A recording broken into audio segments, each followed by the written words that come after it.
नमस्कार दोस्तों, स्वागत है आपका जीएस मंथन पर। बिहार पीसीएस के लिए हम निबंध सीरीज जो चला रहे हैं उसमें आज हम अगला निबंध पढ़ने वाले हैं। नालंदा से नॉलेज हब तक बिहार की बौद्धिक परंपरा। चूंकि हम जानते हैं बिहार हमारा शिक्षा में हमेशा अग्रसर रहा है। यदि हम ऐतिहासिक पृष्ठभूमि की बात करते हैं तो केवल भारत ही नहीं, विदेशों से भी लोग बिहार में शिक्षा ग्रहण करने आते थे। शिक्षा एक ऐसे स्तर पर वहाँ दी जा सकती थी कि आप समझ सकते हो कि जब बाहर का कोई व्यक्ति आता है, रह के पढ़ता है, यानी हॉस्टल सिस्टम आप वहाँ पर देखते हैं नालंदा में। तो हमारा जो टॉपिक रहेगा वह नालंदा की पढ़ाई से नॉलेज हब तक वह कैसे पहुँचता है, कैसे बनता है, क्या उसमें आधुनिकीकरण होते हैं, उस पर हमें निबंध लिखना रहेगा। देखिए, निबंध आप पूरा क्लास देखिएगा, हम यहीं पर आपको समझा देंगे। निबंध को कभी आप रट नहीं सकते हैं, निबंध को समझना ही पड़ेगा। निबंध लिखने में हम 3 हिस्से बांट देते हैं। पहला भूमिका कर देते हैं, फिर मुख्य भाग कर लेते हैं और एक निष्कर्ष कर लेते हैं। भूमिका जो हमारी रहती है वह लगभग 100 शब्द में रहती है, जो हमारा टॉपिक है उससे संबंधित 100 शब्द में हमें लिखने रहते हैं। इसमें हम संक्षिप्त जानकारी दे देते हैं। फिर हम मुख्य भाग पर आते हैं। मुख्य भाग हमारा क्या होता है? मुख्य भाग हमारा मुख्य निबंध रहता है, जिसमें हम हेडिंग का प्रयोग नहीं करेंगे, पॉइंट का प्रयोग नहीं करेंगे, यानी पैराग्राफ में लिखने वाले हैं। तथ्य जो प्रयोग करेंगे बिल्कुल सही प्रयोग करेंगे। निबंध में हम एक बेहतरीन प्रारूप का प्रयोग करेंगे, यानी प्रारूप जब हमारा अच्छा होगा तो निबंध अपने आप अच्छा होता चला जाएगा। भाषा हमारी सारगर्भित होनी चाहिए। जब हम यह निबंध पढ़ेंगे तो यह चीज़ें हम सीखते चले जाएंगे। इसके बाद निष्कर्ष निकाल देंगे और हमारा निबंध पूरा हो जाएगा। एक रूपरेखा हम बनाते हैं निबंध लिखने से पहले। रूपरेखा हमें मदद करती है कि हमें उस निबंध में क्या क्या चीज़ें लिखनी है हम पहले ही विचार कर लेते हैं, जिससे जब हम निबंध लिखने चलें तो हम अच्छे से लिख सकें। और फिर जब आप अभ्यास करते हो तो ये सब चीज़ें आदत में पड़ जाती हैं। क्लास को आप पूरा देखते जाइए, कुछ भी समझ में नहीं आया पूछिएगा। निबंध में आपको कोई दिक्कत नहीं होगी यदि आप जीएस मंथन से लगातार निबंध पढ़ रहे हैं तो। भूमिका में हम बिहार की ज्ञान परंपरा की ऐतिहासिक जड़ों पे बात कर लेंगे और अपने टॉपिक पे बता देंगे संक्षिप्त जानकारी। फिर मुख्य भाग पर आ जाएंगे। इसमें हम बात करेंगे नालंदा विश्वविद्यालय के इतिहास की, कि इसका क्या ऐतिहासिक महत्व रहा, कैसा इसका गौरवमय इतिहास रहता है। फिर विक्रमशिला, ओदंतपुरी और प्राचीन शिक्षा के स्वरूप पर बात करने वाले होंगे। फिर मध्यकाल और उपनिवेश काल में ज्ञान परंपरा का क्षरण किस प्रकार से होता है वह भी हम बात करेंगे, कि कैसे कैसे जब मध्यकाल आता है तो आक्रांता आते हैं। जब आक्रांता आते हैं तो वो कहीं न कहीं से हमारी शिक्षा पद्धति पर प्रहार करते हैं।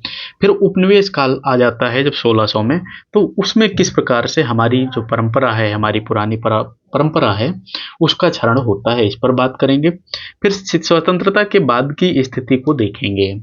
इसके बाद नालंदा विश्वविद्यालय जो है इसका पुनरुद्धार किया जाता है, यहाँ से एक नई आशा जगती है, यानी फिर से इसको शिक्षा का एक केंद्र बनाने का प्रयास किया जाता है। फिर हम बात करेंगे बिहार के वर्तमान बौद्धिक परिदृश्य की और नॉलेज हब बनने की दिशा में प्रयास। मतलब क्या है, फिर से यहाँ पर जैसे पहले भी एक हब जैसा ये था, ऐसे ही फिर से इसको हम बनाने का प्रयास कर रहे हैं।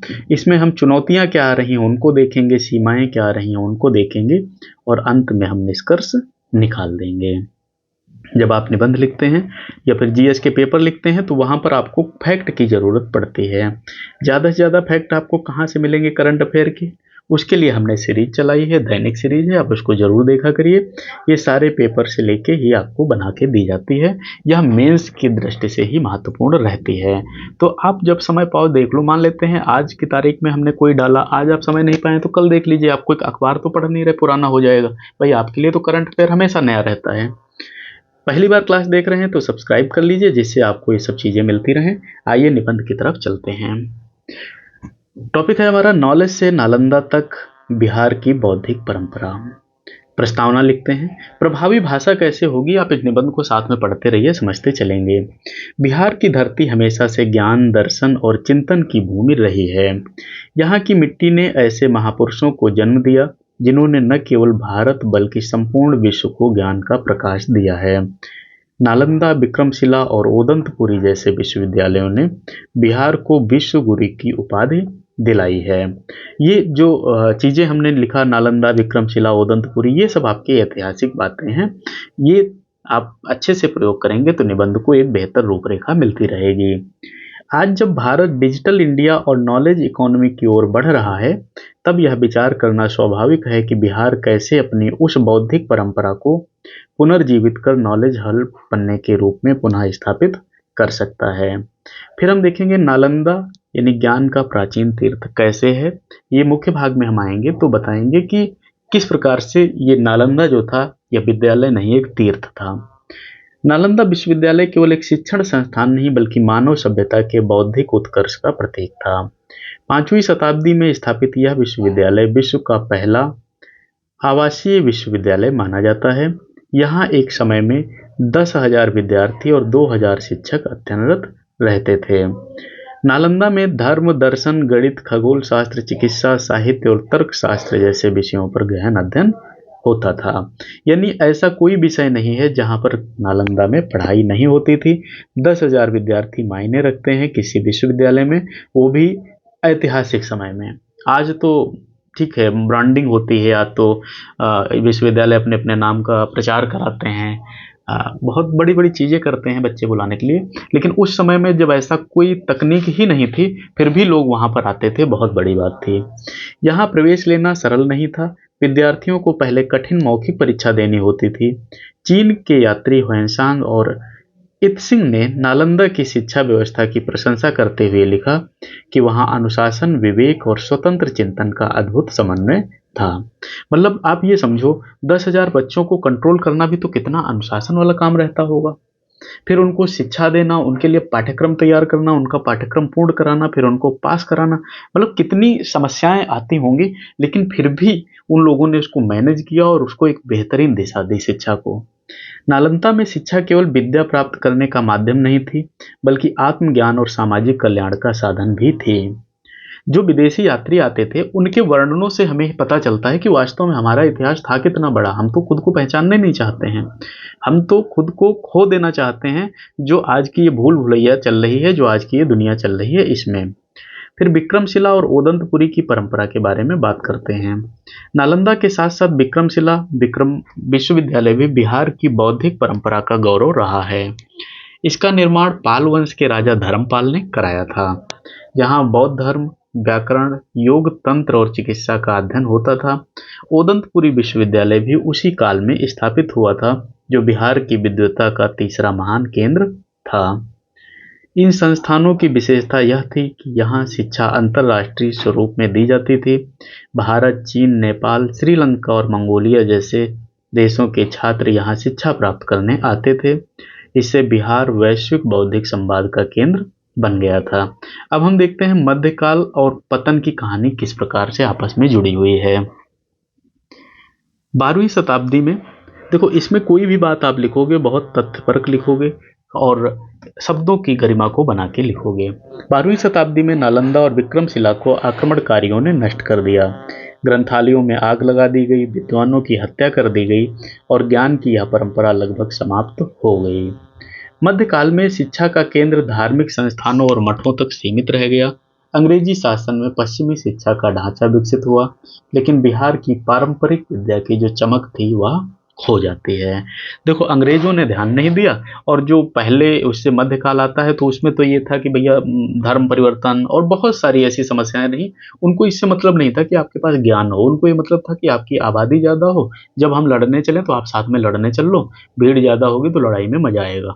उनका बस एक यही उद्देश्य था। वो अकल के बिल्कुल बेवकूफ़ थे कि इतने अच्छे देश में आकर यहाँ की चीज़ें सीखते, यहाँ को अपनाते। यदि वो केवल बिहार को सीख लेते ना तो सुधर जाते, आक्रांता नहीं कहलाते, तो वो भी यात्री कहलाते।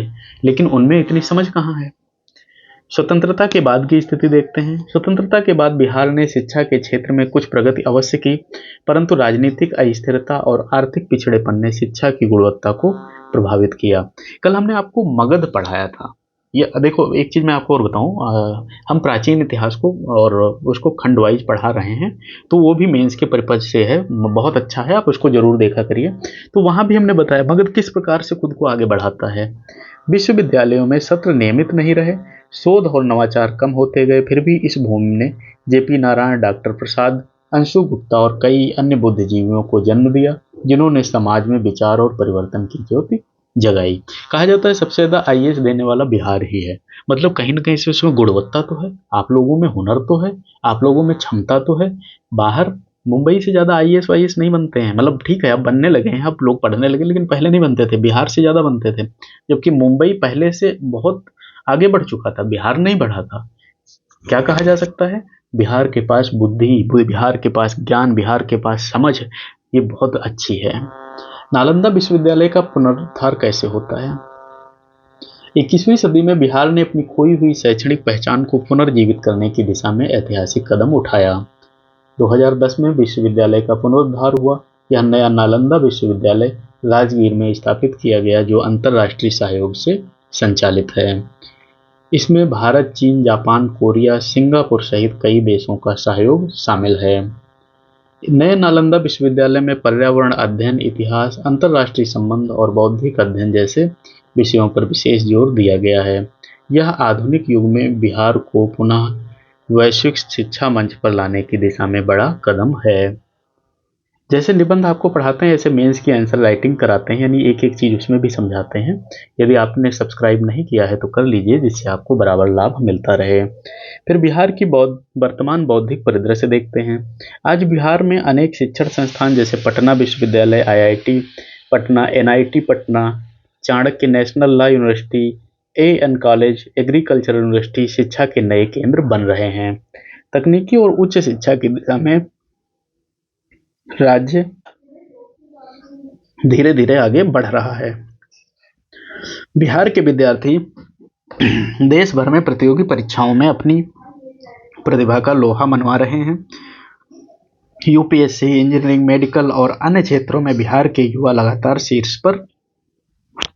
यह दिखाता है कि बिहार की बौद्धिक परंपरा आज भी जीवित है, बस उसे सही दिशा और सही संसाधन चाहिए। चीजें फिर सही हो रही हैं, मतलब क्या है, परंपराएं अभी जीवित। फिर इसमें हम आगे देखते हैं कि किस प्रकार से नॉलेज हब बनने की दिशा में प्रयास किए जा रहे हैं। बिहार को नॉलेज हब बनाने के लिए बहुआयामी दृष्टिकोण की आवश्यकता है। सरकार ने digital Bihar, skill development mission जैसी योजनाओं से युवाओं को तकनीकी ज्ञान से जोड़ने का प्रयास किया है। पटना और गया में टेक्नोलॉजी पार्क, रिसर्च सेंटर विकसित किए जा रहे हैं। बिहार की ग्रामीण प्रतिभा को शहरी अवसरों से जोड़ने के लिए ऑनलाइन शिक्षा, स्टार्टअप, इंक्यूबेशन और नवाचार केंद्रों का नेटवर्क तैयार किया जा रहा है। यह प्रयास राज्य को ज्ञान आधारित अर्थव्यवस्था की ओर ले जा सकता है। फिर देखते हैं चुनौतियां क्या हैं, इसमें सीमाएं क्या हैं। फिर भी बिहार को नॉलेज हब बनाने से पहले कई बाधाओं को पार करना होगा। सबसे बड़ी चुनौती क्या है? गुणवत्तापूर्ण शिक्षा का अभाव। जैसे देखो, शिक्षा तो है, ऐसा नहीं शिक्षा नहीं है बिहार में, लेकिन गुणवत्तापूर्ण नहीं है, बस समय कट रहा है। मान लो 365 दिन का साल है, तो शिक्षक साल काट रहे हैं, वो बच्चों को गुणवत्तापूर्ण शिक्षा नहीं दे रहे हैं, जिससे कि बच्चे उस शिक्षा से कुछ अपना आगे जीवन चला सकें। आधारभूत ढांचे की कमी है, शिक्षकों की कमी है, राजनीतिक हस्तक्षेप है, जो शिक्षा प्रणाली को कमजोर करती है। रोजगार से जुड़ी शिक्षा का अभाव भी बड़ी समस्या है। बिहार के अधिकतर युवा पढ़े लिखे होने के बावजूद रोजगार से वंचित रहते हैं। अनुसंधान और नवाचार के क्षेत्र में भी राज्य को निवेश की आवश्यकता है। फिर निष्कर्ष देखते हैं। बिहार की बौद्धिक परंपरा केवल इतिहास का गौरव नहीं, बल्कि भविष्य की प्रेरणा भी है। नालंदा और विक्रमशिला का वैभव इस बात का प्रमाण है कि बिहार ने हमेशा ज्ञान को पूजा की तरह अपनाया है। आज आवश्यकता है उसी दृष्टि को आधुनिक तकनीकी, वैज्ञानिक सोच और समावेशी नीति से जोड़ने की। यदि शिक्षा को बिहार के विकास का केंद्र बनाया जाए तो यह राज्य फिर से विश्व शिक्षा का नेतृत्व कर सकता है। नालंदा से नॉलेज हब तक यह यात्रा केवल इतिहास का पुनर्लेखन नहीं, बल्कि भविष्य के भारत निर्माण की नींव है। बिहार की बौद्धिक परंपरा यह संदेश देती है कि ज्ञान किसी काल, वर्ग या भाषा का बंधक नहीं होता, वह तो समाज को दिशा देने वाली अमर ज्योति है। जब यह ज्योति फिर से प्रज्वलित होगी तो बिहार एक बार फिर विश्व का तीर्थ केंद्र कहलाएगा। यह आपका निबंध पूरा होता है। अब 2-3 बार प्रैक्टिस करिए। सब्सक्राइब नहीं किया है तो सब्सक्राइब जरूर करिए, जिससे कि आपको बराबर लाभ मिलता रहे। यह क्लास यहीं खत्म होती है। मिलते हैं अगली क्लास में, तब तक के लिए धन्यवाद।